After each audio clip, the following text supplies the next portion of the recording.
Milena, qual é o melhor notebook para trabalhar com design? E a resposta é: depende. Eu sei, cara, essa resposta acaba com a felicidade de qualquer um, mas nesse vídeo aqui eu vou te explicar o porquê dessa resposta. Mas é claro que antes disso você precisa se inscrever aqui no canal e deixar o seu like, né? Porque é tudo na mãozinha também, né? Vamos lá, cara, talvez você seja o tipo de pessoa que precise levar o seu computador para o seu local de trabalho, ou você vá em reuniões presenciais com seus clientes, e sabendo que é inviável carregar um PC dentro de uma mochila, você rapidamente optou por um notebook. E agora tá aí na dúvida de qual que você vai pegar por conta da diversidade de modelo que tem no mercado. Antes de eu chegar para você e te falar quais são os modelos que eu indico, é importante a gente conversar sobre os pontos positivos e negativos de ter um notebook como PC principal para trabalho. Antes de eu ter um PC aqui, esse desktop que eu utilizo, eu comecei por um notebook, porque eu não tinha nem grana nem espaço para botar um PC, então eu só pude optar por um notebook e eu peguei um mais básico, porque era mais barato na época e ele me serviu por bastante tempo. Então eu já tive a experiência tanto de trabalhar com o notebook quanto com o desktop. Então o primeiro ponto que eu considero negativo aqui no notebook, não tem pra onde correr, é a tela. Eu sei, cara, por mais que tenham modelos que já tem uma tela muito boa, com as cores fiéis, enfim, com uma qualidade muito boa, a tela dos notebooks continua com um problema que é o tamanho. Além desses notebooks que têm essas telas mais fiéis, com cores mais fiéis, serem mais caros, eles não solucionam o problema do tamanho da tela. E mesmo assim, a qualidade de tela de um notebook nunca vai ser igual a de um monitor dedicado só para isso, porque o notebook ele precisa atender vários requisitos de um computador inteiro dentro de um corpinho pequeno, enquanto o monitor ele só precisa se preocupar em ser uma boa tela. O segundo ponto que eu considero um pouco negativo para notebook, mas aí depende do tipo de usuário que é você, é esse engessamento para poder fazer upgrade. Por mais que tenha como colocar mais memória RAM, mais armazenamento em um notebook, ele geralmente, a maioria, para por aí o upgrade, você não consegue fazer mais. Enquanto um PC, né, um desktop, vem ali com a possibilidade de você conseguir mudar tudo e te acompanhar ao longo dos anos de acordo com a evolução do seu trabalho. Essa possibilidade que os computadores têm de você conseguir pegar uma configuração um pouco mais barata no começo, porque você não tem tanta grana para investir, não tem tanta demanda de trabalho, e futuramente comprar uma placa de vídeo, conseguir colocar, ao invés de trocar o computador todo, cara, pra mim é uma facilidade absurda. Agora, o primeiro ponto positivo de ter um notebook é, claro, o que faz de um notebook, a sua facilidade de transporte. Que na maioria dos casos é o fator decisivo ali se você vai pegar de fato um PC ou um notebook para a maioria das pessoas. Mas aí também varia muito do tipo de profissional que você é, né? Foi o que eu falei no começo, se você precisa levar ele para o seu ambiente de trabalho ou não. Eu particularmente nunca precisei levar meu notebook, eu tenho um para lugar nenhum,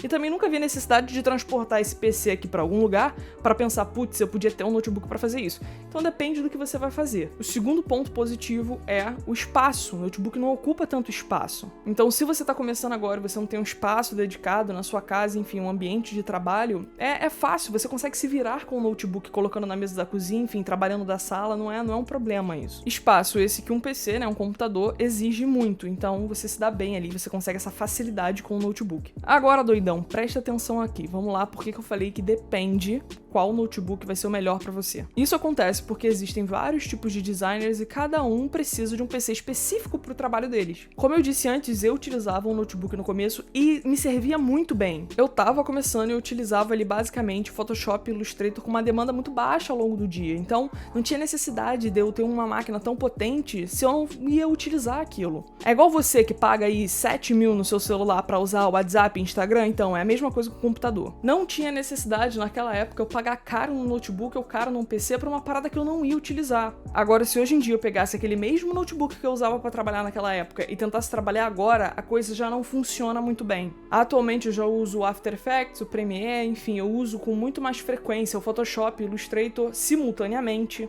E aquele notebook já não aguenta mais, ele já não funciona tão bem e acaba me atrasando no meu trabalho. Então entende que se eu continuasse com a mesma demanda de trabalho que eu tinha naquela época, não tinha nenhuma necessidade de eu trocar de computador.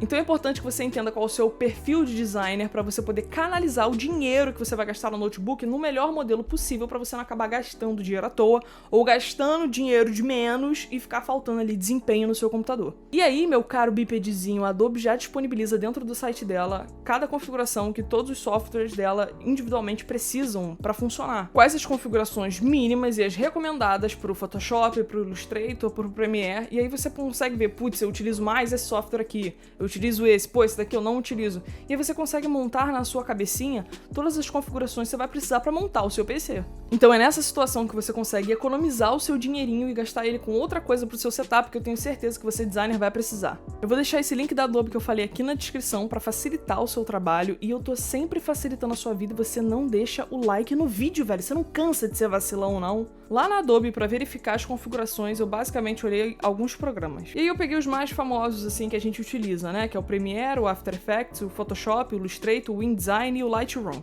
Cada um tinha uma configuração específica para funcionar, então eu separei aqui alguns modelos de notebook que vão rodar todos eles, tá? E eu preciso avisar que aqui não vai ter nenhum MacBook por 2 motivos. Primeiro, eu nunca utilizei um MacBook, então não posso falar sobre o desempenho daquilo que eu nunca tive experiência. Segundo motivo é porque eu acho que a maioria da rapaziada não tem a grana pra investir em um, porque não é só comprar um MacBook, né? Tudo que você queira comprar pra ele é o olho da cara, então eu acho que não vale a pena. Bora lá, doidão! O primeiro notebook da lista é um notebook que eu já tive contato, que eu já mexi, que eu já sei como é que funciona, que é o Acer Nitro 5. Esse modelo específico tem um processador Intel i7 de 11ª geração, uma placa de vídeo dedicada RTX 3050, memória RAM de 8 GB, mas é expansível até 64 GB. A telinha desse cara é IPS Full HD 144 Hz, mas tem um baixo nível de contraste e uma baixa cobertura de cores, tá? Eu aconselho que você pegue um monitor à parte para você poder utilizar como monitor principal. De armazenamento, ele vem com 512 GB de SSD, mas é expansível até 2 TB de SSD ou HD. E de conexão, esse cara tem 3 portas USB tipo A, um HDMI, uma de USB-C, uma entrada de rede e uma entrada de áudio. Encontrei ele vendendo pelo valor de 5.680 hoje, no dia que eu tô gravando esse vídeo. O segundo modelo aqui da lista é o Lenovo Gaming 3i. Esse modelo específico vem com processador Intel i5 de 11ª geração, placa de vídeo dedicada a uma GTX 1650, memória RAM vem com 8 GB, mas é expansível até 32 GB. A tela dele é um modelo WVA, que tem ali uma qualidade parecida com a IPS. Também é Full HD com 60 Hz e tem uma baixa cobertura de cor, aconselhável também pegar um monitor dedicado para trabalhar com ele. Armazenamento, ele também vem com 512 GB de SSD e é expansível até 1 TB de HD ou 1 TB de SSD. Conexões, ele tem uma saída de áudio, 2 USB tipo A, um USB tipo C, um HDMI e entrada de rede. Encontrei esse cara sendo vendido pelo valor de 3.800 hoje, no dia que eu tô gravando esse vídeo. Lembrando que o link para esses 2 notebooks estão aqui na descrição, e eu vou deixar também como terceira indicação o Dell G15, que tem uma configuração parecida com esses, mas que lá dentro do site da Dell você pode personalizar algumas configurações de acordo com o seu uso. É claro que foram apenas 3 indicações dentro de um mar de opções que tem no mercado, mas eu tentei trazer notebooks que conseguissem rodar todos esses programas que eu citei. Vale lembrar que eu tenho um vídeo aqui no canal onde eu falo apenas sobre tela, eu te ensino a escolher um bom monitor para você trabalhar, e eu acho que ele complementa muito bem esse vídeo aqui, então você pode ir lá assistir. Eu espero muito ter conseguido te ajudar, e se eu conseguir, não esquece de se inscrever aqui no canal e deixar o seu like.